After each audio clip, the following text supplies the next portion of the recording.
Praise the Lord. இன்று தேவனுடைய வார்த்தை எபிரேயர் 2ஆம் அதிகாரம் 17-18 வசனங்கள்.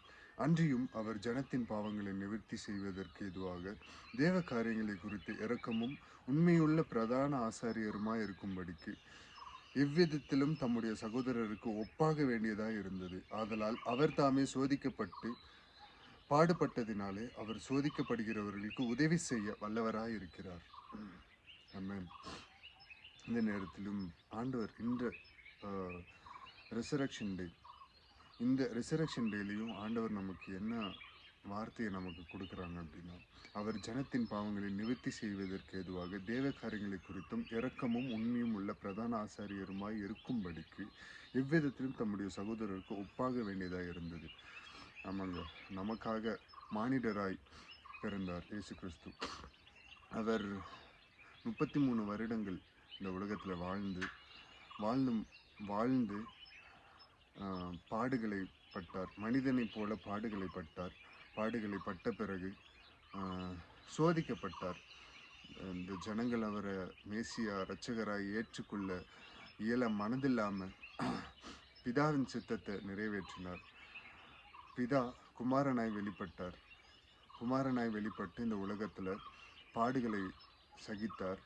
அவர் மேலே ஈட்டி பாய்ச்சாங்க, கையில் ஆணி அடிக்கப்பட்டது நம்மளுடைய பாவங்களுக்காக. நம்ம இந்த உலக ஜனங்கள் தமிழன், ஆங்கிலேயர் என்று எதுவுமே பார்க்காம, இங்கே கன்னடா, இஸ்லாமிய பீப்புள், ஹிந்துஸ் அப்படின்னு எதுவுமே பார்க்காம அவர் எல்லா ஜனங்களுக்காகவும் தன்னுடைய பாவத்தை தன் தலையில் சுமந்தாருங்க. அவர் பிரதான ஆசாரியராக இருந்தார்.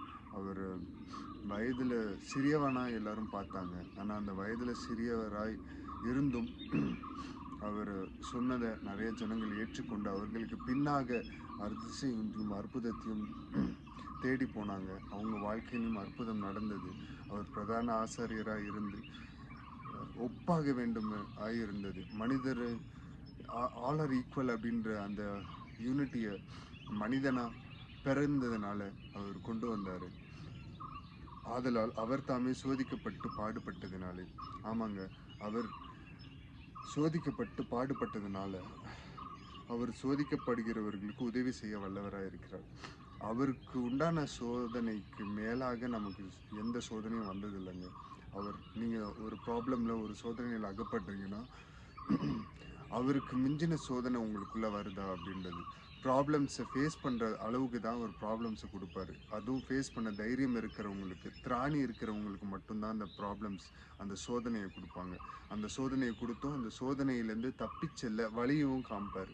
நீங்கள் வழியை பார்க்காம, நீங்கள் அந்த வழியை பார்க்காம நீங்கள் பாட்டுக்கு சோதனைன்னு அமைதி கடந்தீங்கன்னா பரிசுத்த ஆவியானவர் உங்களுக்குள்ளாக இருந்து செயல்பட நீங்கள் இடம் கொடுக்கலன்னு தான் நான் சொல்லுவேன்.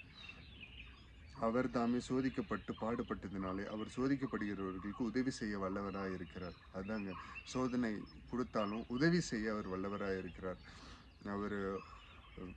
அவர் திராட்சரசம், முதலாவது அற்புதம் கானா ஒரு கல்யாணத்தில் அந்த பாத்திரத்தை காலி பண்ண சொன்னாங்க.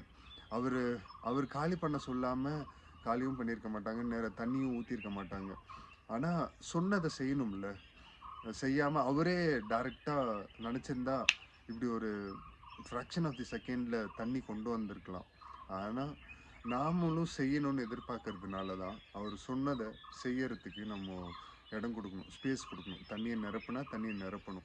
தண்ணியை நிரப்பின பிறகு அவர் அந்த தண்ணியை ஸ்தோத்தரிச்சார், ஆசீர்வதிச்சார். அது ரசமாய் மாறினது.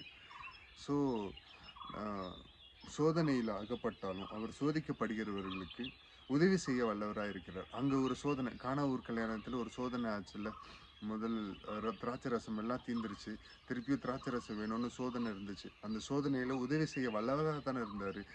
அன்றைக்கே அவர் வல்லவராக இருந்தார்னா, இப்போ காணாமல் விசுவாசிக்கிற நமக்கு, அவர் ப்ரெசன்ஸை ஃபீல் பண்ணுற நமக்கு, பரிசுத்த ஆவியானவராய் நமக்குள்ளே தங்கி இருக்கிற நமக்கு அவர் வல்லவர் தானே, அவர் உதவி செய்ய வல்லவர் தானே. அந்த விசுவாசத்தோடு கூட அவரிடத்துல கேட்போம். சோதிக்கப்படுகிறதற்கு, சோதனையில் தப்பிச்செல்ல வழியை காண்பிப்போம்னு கேட்போம். அந்த சோதனையை சகிக்கூடிய பலனை கேட்போம். பரிசுத்த ஆவியானவருடைய வல்லமையை கேட்போம். அவருடைய பலனை கேட்போம். அதுலேருந்து ஆண்டவர் நமக்கு வழியை காண்பிப்பாங்க. தாழ்த்தி அர்ப்பணித்து ஜெபிப்போமா. மக இறக்கமும் கிருபையும் இருந்த எங்கள் நல்ல தகப்பனே, எசப்பா இந்த காலை பொழுதிற்காக உமக்கு நன்றி செலுத்துகிறோம். எசப்பா உம்முடைய வார்த்தையை கொடுத்து எசப்பா எங்களை பலப்படுத்தின உம்முடைய ஒவ்வொரு வார்த்தைகளுக்காகவும் நன்றி. எசப்பா ஒவ்வொரு நாளும் புது கிருபைகளால் எசப்பா புது புது வார்த்தைகளால் எங்களை ஆற்றி தேற்றுகிற உம்முடைய தயவிற்காக நன்றி. எசப்பா இந்த நேரத்திலும் எசப்பா உம்முடைய வார்த்தை எசப்பா அதை நாங்கள் பெற்றுக்கொண்டு எசப்பா அதை நாங்கள் சுதந்திரவாளியாக மாற கிருபை செய்யுங்க. எங்களுக்காக நீர் பாடுகள் பட்டது உண்மை தகப்பனே. எங்களுக்காக நீர் திருப்பியும் உயிரோடு எழுந்து எங்களுக்கு பரிசுத்த ஆவியானவராகிய தேற்றரவாளனை எங்களுக்கு தந்தது உண்மை தகப்பனே. அந்த தேற்றரவாளனை நாங்கள் கரைப்படுத்தாமல் பாவமில்லாத ஒரு வாழ்க்கை, பரிசுத்தமான ஒரு வாழ்க்கை வாழ இசப்பா நாங்களும் எங்களோடு கூட காண்கிற எல்லோரும் பரிசுத்தமான ஒரு வாழ்க்கை வாழ எங்களை அர்ப்பணிக்கிறோம் தகப்பனே. நீர் ஒருவரே மகிமைப்படணும். நீர் ஒருவரே எல்லா துதியும் எல்லா கணத்துக்கும் பாத்திரர் தகப்பனே. இசப்பா உம்மை நம்பி வந்த எந்த ஜனங்களும் வெக்கப்பட்டு போகாதபடி இசப்பா எல்லா தலைகளையும் உயர்த்துவீராக தகப்பனே. நீர் ஒருவரே பெருகணும், நாங்கள் செருகணும். தாழ்த்தி அர்ப்பணித்து ஜெபிக்கிறோம் மீட்பெரும் ரட்சகருமாகிய இயேசு கிறிஸ்துவின் நாமத்தில் கேட்கிறோம் எங்கள் ஜீவனுள்ள எங்கள் நல்ல பிதாவே. ஆமென். Praise the Lord. Good morning. God bless you all. Thank you. Happy Resurrection Day.